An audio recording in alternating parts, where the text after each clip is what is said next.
हरिओम। स्वागत है आप सभी का आज की कक्षा में।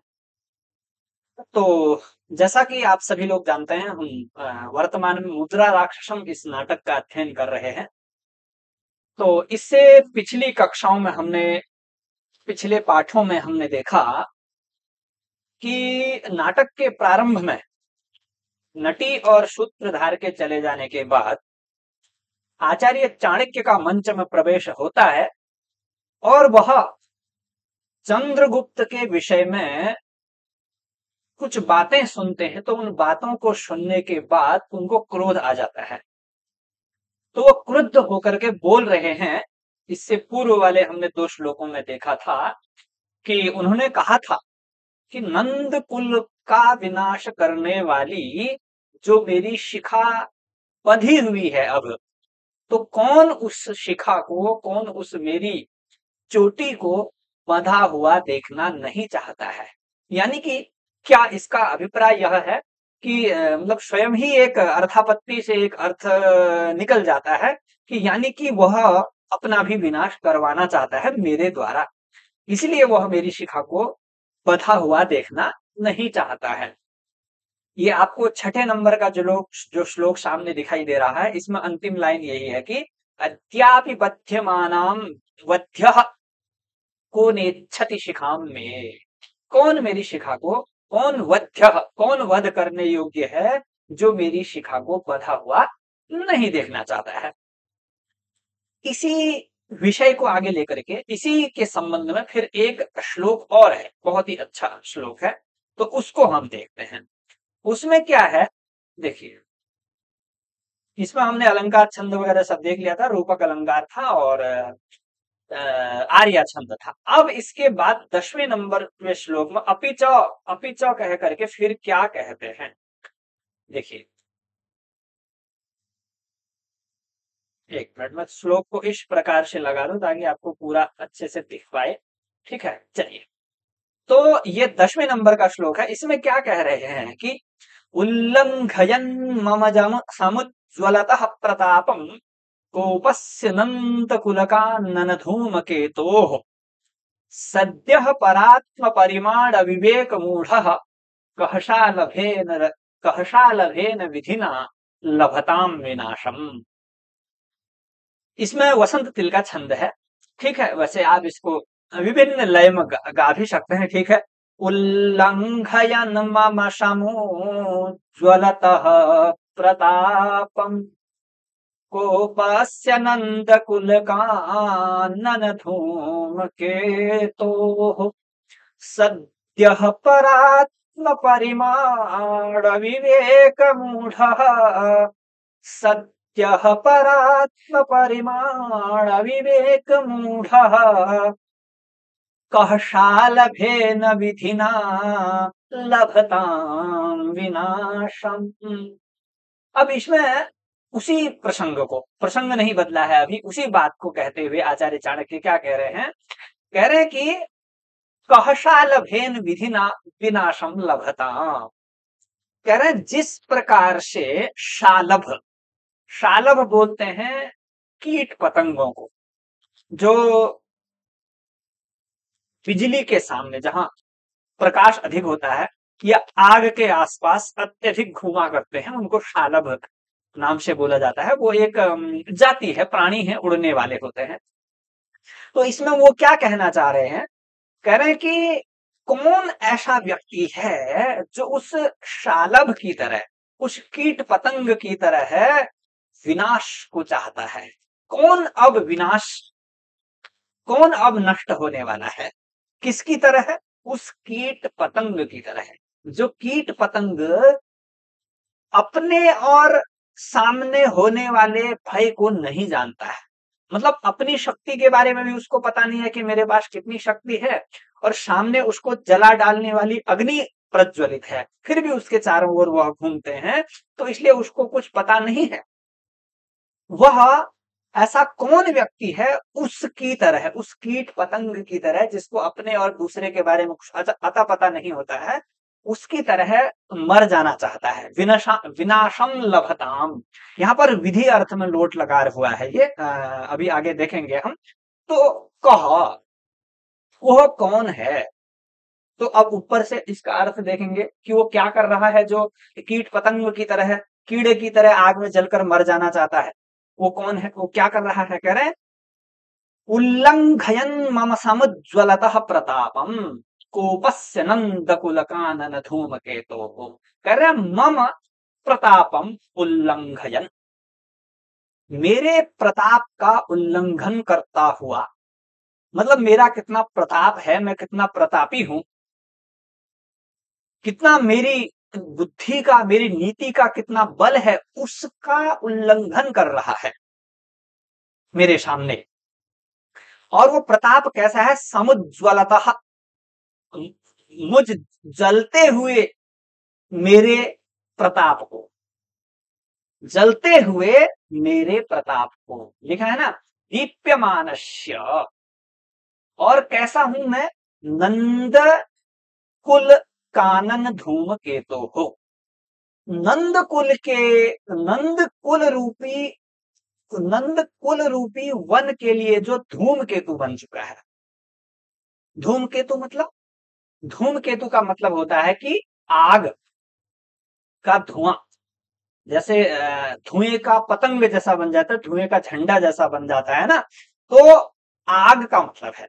कह रहे हैं जो नंद वंश के लिए आग बन चुका है, इस प्रकार से मेरे उस जलती हुई आग रूपी प्रताप को, और कोपस्य, और एक विशेषण लगा दिया कि कोपस्य प्रतापम उल्लंघयन्। अगर अन्वयानुसार अर्थ देखेंगे तो देखिए, यहां से देखते हैं, अभी परात्म परिमाण विवेक मूढ़ को भी अभी जानेंगे। तो इसमें क्या कह रहे हैं कि मम समुज्ज्वलतः नंद कुल कानन धूमकेतो हो कोपस्य प्रतापम, क्रोध कैसा है, उस क्रोध के भी प्रताप का उल्लंघन करता हुआ है वो व्यक्ति।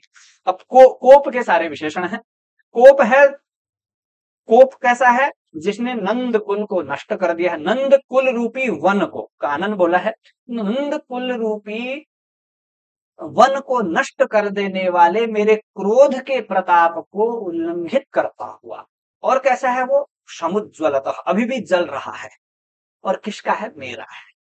कह, वह कौन है जो, और कह रहे हैं वो कौन है, परात्म परिमाण विवेक मूढ़, उसके बारे में बता दिया, जो शलभ है, जो पर मतलब दूसरे का, आत्म मतलब अपना, परिमाण उसकी माप को जानने में जिसका विवेक मर गया है, जिसका विवेक मूढ़ है, मूढ़मती है, मतलब अपनी और दूसरे की शक्ति को जो नहीं जानने वाला है, नहीं जान सकता है, उसके बस की बात नहीं है, वो ऐसा कौन है जो मेरे, जो नंद कुल को नष्ट करने में जली हुई आग है, उस आग से, उस आग के समान या उस आग से संबंधित उस प्रकार के क्रोध के प्रताप को उल्लंघन करके उस कीड़े की तरह कौन मरना चाहता है।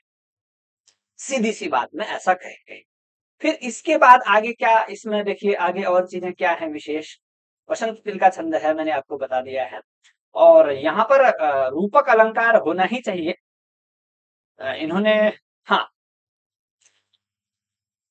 ये मैंने आपको बताया था कि यहाँ पर जो लभताम है, अत्र विधौ लोट न त्वाशिषी, यहाँ विधिलिंग लकार में हुआ है लभताम, लोट न आशीष, आशीर्वाद में नहीं हुआ है, ठीक है। लोट लकार तो है, पर विधि अर्थ में है, विधि बताता है कि कौन मरना चाह रहा है, ठीक है। तो ये हमने देख लिया है। इसका कर्ता कह है, इस पद्य में परंपरित रूपक अलंकार निदर्शना अलंकार से संश्लिष्ट है। अब निदर्शना अलंकार कहाँ होता है, अभवन वस्तु संबंध उपमा परिकल्पक, जहां पर एक छोटी सी चीज से हम बड़ी चीज को जीतना चाहते हैं या बड़ी चीज को पार करना चाहते हैं, जैसे रघुवंश महाकाव्य का कशूर्य प्रभवो वंश क्वचाल्प विषयामति ही वाला, ये वाला निदर्शना का सबसे प्रसिद्ध, सबसे सटीक उदाहरण है। तो इसमें निदर्शना से संतुष्ट कैसे हो गया, क्योंकि कोई व्यक्ति कीट पतंग की तरह कैसे मर सकता है, ये मेरा यहाँ पर अनुमान है कि कीट पत, क्योंकि अलंकार तो इन्होंने दिया है पर घटाया नहीं है, कैसे होना चाहिए, तो कीट की तरह कहाँ, कीट इतना छोटा सा जो हमारे एक नाखून से भी छोटा होता है, उसकी विधि से कहाँ एक मानव मरेगा। तो इस प्रकार से संश्लिष्ट है। और रूपक मैंने आपको बता दिया है, नंद कुल कानन धूम कीट। नंद कुल को ही एक नंद कुल को ही कानन वन बना दिया है रूपक के द्वारा। ठीक है, तो वसंत तिल का छंद के द्वारा यहाँ पर इस श्लोक में चाणक्य ने ये प्रश्न किया। 3 श्लोक बोले हैं।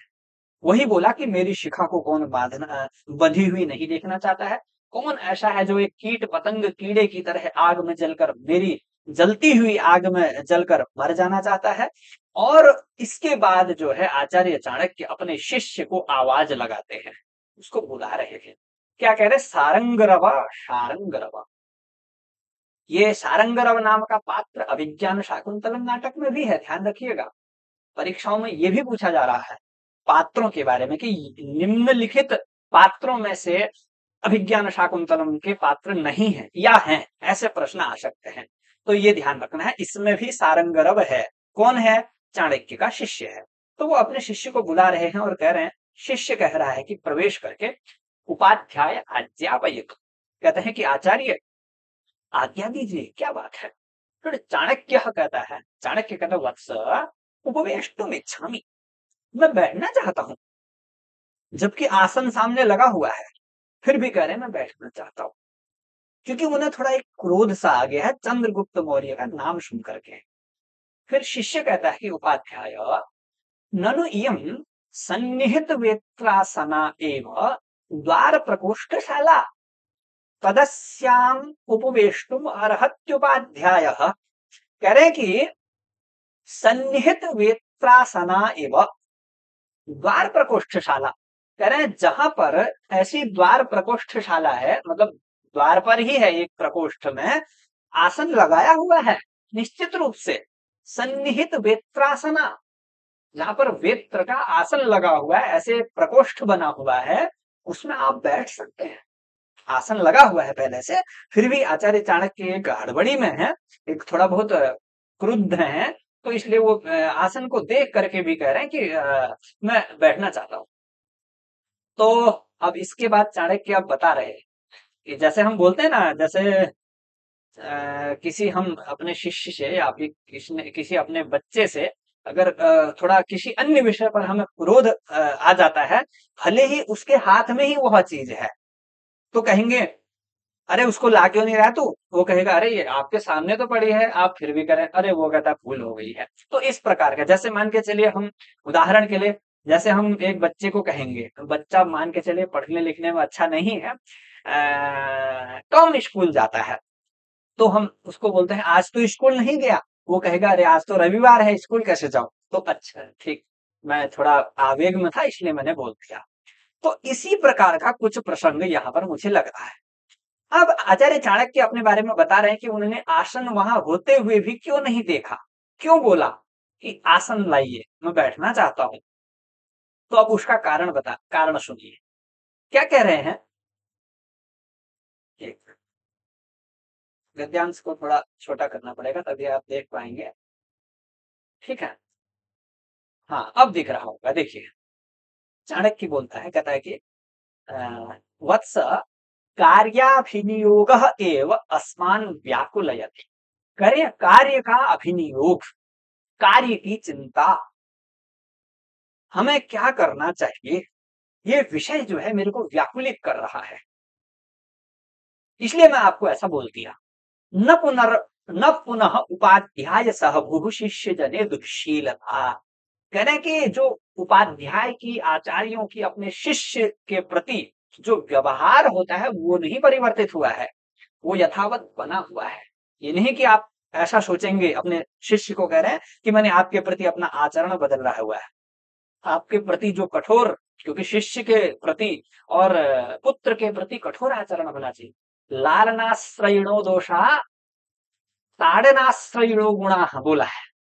उसी प्रकार से कि मेरी दुश्शीलता ये नहीं है कि मैं आपके ऊपर आपका व्यवहार परिवर्तन कर रहा हूं, नहीं। शिष्य जने दुश्शीलता न पुनः बोल रहे हैं। उपाध्याय सहभु, मतलब उपाध्याय के साथ रहने वाला।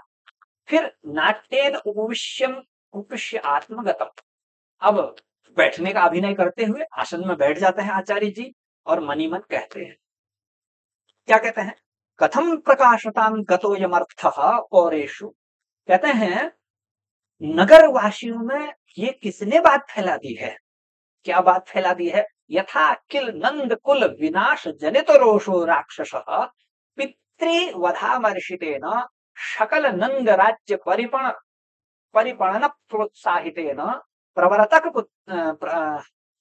पुत्रेण होना चाहिए यहाँ पर, प्रवर्तक पुत्रेण मलय केतुना सह संध्याय तद उपगृहीतेन च महता म्लेच्छराज बलेन परिव्रतो वृषलम अभियुक्तम उद्यत इति। कहने का मतलब यह है कि यहाँ करें ये नगर में किसने फैला दी ये बात कि जो राक्षस है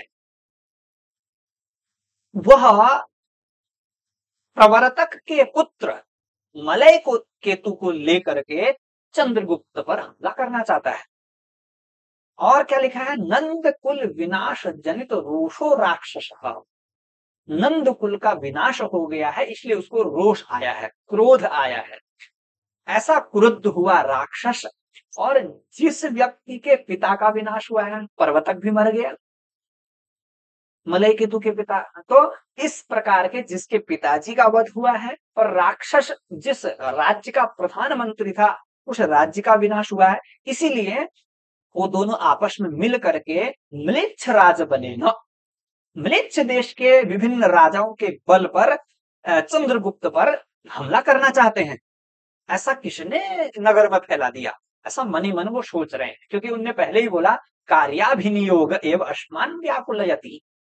अब विचिंत्य थोड़ा बहुत सोच करके कहते हैं, अथवा येन मया नंद वंशवधम सर्वलोक प्रकाशम प्रतिज्ञाय निस्तीर्णा दुस्तरा प्रतिज्ञा सरित सोहम इदानीम प्रकाशी भवंतम अपि एनम अर्थम न समर्थः किम प्रशमयितुम। कह रहे हैं जिसने इतने बड़े नंद कुल को विनाश कर दिया है, नंद कुल को नंद कुल के विनाश रूपी जो कठिन प्रतिज्ञा थी, कठिन प्रतिज्ञा रूपी नदी थी बोल रहे हैं, कह रहे हैं क्या, प्रतिज्ञा सरित और दुस्तरा निस्तीर्णा, कठिन जो प्रतिज्ञा थी मेरी कि मैं नंद कुल का विनाश अकेला ही बिना शस्त्र उठाए कर दूंगा, ऐसी मैंने प्रतिज्ञा यदि पार कर दी है तो क्या मैं ये जो नगरवासियों में ये बात फैला रहे हैं कि चंद्रगुप्त को ये मार डालेंगे, चंद्रगुप्त के ऊपर ये हमला कर रहे हैं, तो क्या मैं इस बात को शांत नहीं कर सकता हूं, निश्चित रूप से कर सकता हूं, अर्थात मैं इनको पकड़ सकता हूं, मैं इन पर अपना अधिकार जमा सकता हूं। कहने का मतलब है प्रकाशी भवंतम, मतलब नगरवासियों में ये फैल रहा है कि पर्वतक का पुत्र मलय केतु राक्षस के साथ मिलकर के चाणक्य चंद्रगुप्त मौर्य पर हमला करना चाह रहे हैं, चंद्रगुप्त मौर्य को मारना चाहते हैं, इस बात को क्या मैं शांत नहीं कर सकता हूं, जो जिसने मैंने नंद कुल जैसे विनाश करने रूपी बहुत ही कठिन नदी को पार कर दिया, तो मैं पार कर सकता हूं। तो यहां पर उन्होंने निश्चय कर लिया कि मैं इस बात को समाप्त करके रहूंगा कि मुझे आगे क्या करना है। ठीक है, तो अभी की कक्षा में बस इतना ही रखते हैं, छोटे छोटे भागों में आप इस नाटक को पढ़ने का आनंद लीजिए। ठीक है, छोटा छोटा यदि हम देखेंगे तो समझ में भी आएगा, और ज्यादा बड़ा वीडियो रहेगा तो समझ में नहीं आएगा। तो ठीक है, अभी के लिए बस इतना ही, अग्रिम कक्षा में मिलते हैं। आप सभी का धन्यवाद। नमो नमः।